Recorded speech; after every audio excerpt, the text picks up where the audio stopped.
Hello and welcome to the Average Artist channel. I'm an artist who likes to dabble in many different forms of storytelling. If I'm not drawing comics, I'm reading or writing a book, I'm illustrating, or I'm doing YouTube videos. So this video is something that I wanted to do for a while and is completely different to my usual types of illustration videos, so please bear with me.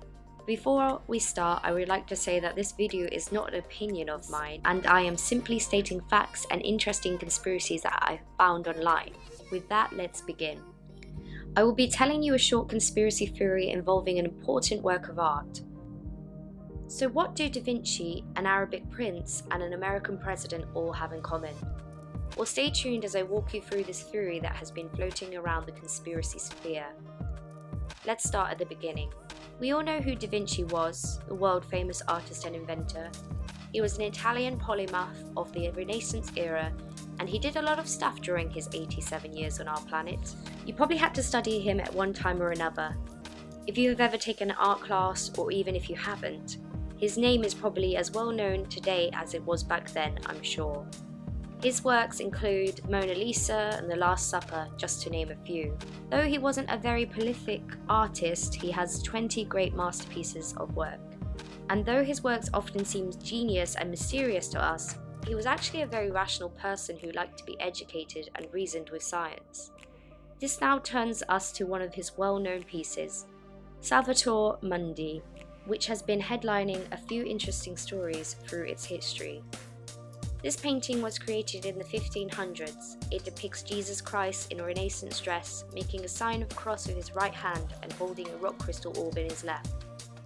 Salvator Mundi is Latin for Saviour of the World. Just to jump forward a little bit, in 1958 it was sold for an auction for $45 in New York. Then it disappeared for half a century. It was found at a house auction and then went under repairs for almost 6 years. It was then thought of as being a copy of the original painting, some still pretending to believe this, whilst many experts claim it is the original. Oh, and guess what? In 2017 it sold for a whopping $450 million. That is the largest amount ever paid for a painting in the history of the universe. And to whom, you might ask? Well, that's where the prince comes in. Badia bin Abdullah bin Mohammed bin Farah Al Saud. Sorry if I said that completely incorrectly, but as you can tell by the names, this guy is obviously very rich and very important. He is currently the Minister of Culture in the Kingdom of Saudi Arabia, which I think must be quite nice for the country to have somebody be able to just slam down 150 mil for a very important piece of art history. However, this is where the conspiracy theory arises. Many people think that he overpaid for the painting, that for some reason he went over the estimated going rate of what the people consider an original Da Vinci painting should cost. In fact, he overpaid for it by $300 million. The 500-year-old painting was to take pride and place in the Abu Dhabi Department of Culture and Tourism. But 2 weeks before the unveiling of this piece, the exhibition was indefinitely postponed. Everyone started believing that the painting had been stolen, misplaced, or was missing. A Da Vinci scholar told The Times that nobody outside the immediate Arab hierarchy knows where it is. Now stay with me on this one, but this is where the conspiracy delves deeper. When the painting was then considered by special counsel Robert Mueller to have played a part in the Trump-Russia theory and became part of his investigation. The painting was now at the center of an international money laundering scheme which implicated Donald Trump, his campaign staff, the royal families of Saudi Arabia and Abu Dhabi, and the painting's previous owner, Dmitry Rybolovlev.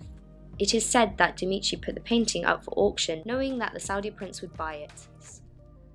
The funds were then apparently sent straight to a group which had ties with the Trump campaign, which would mean that they were money laundering $300 million straight from Dmitry to help fund Trump into the White House. It is a very outlandish theory, and so much so that many people have debunked it, citing that it would have been too stupid to do such a thing with highly well-known work of art at such a high price. But then, sometimes facts are stranger than fiction. It also brought attention and highlighted how unregulated the art market is today. So, in conclusion, why did the prince pay so much more than the original price? Because he could. Lots of people believe that buying art is a sport and paying 300 million more for a painting was his way of showing his dominance in the art world. Oh, and lastly, that Salvador Mundi painting, it hasn't been seen since 2017. Well, that concludes the conspiracy theory of Salvador Mundi. If you like this conspiracy theory and want to see more, let me know in the comments down below, and I'll try and find more art conspiracy stuff to tell you. But that's it for today. Thanks for watching, guys. Please like and subscribe, and I will see you next time. Bye.